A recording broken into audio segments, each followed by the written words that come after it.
Viral video detik-detik kapal tongkang batu bara kembali tersangkut di bawah jembatan Ampera. Tengah beredar video yang memperlihatkan sebuah kapal tongkang yang mengangkut batu bara di bawah jembatan Ampera viral di media sosial.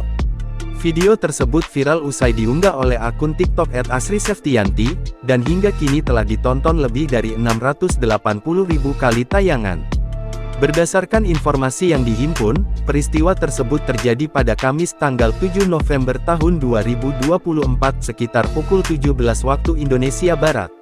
Dalam video tersebut, terlihat tongkang batu bara tersebut tampak tersangkut saat akan melewati bawah jembatan Ampera.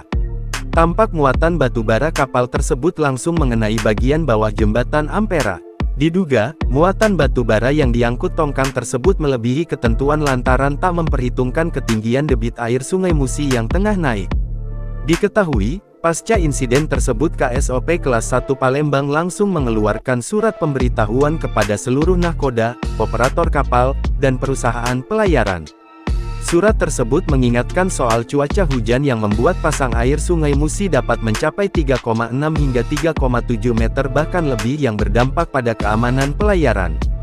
Sontak saja, unggahan tersebut pun kini mengundang berbagai komentar warganet. Download Tribun X sekarang, menghadirkan lokal menjadi Indonesia.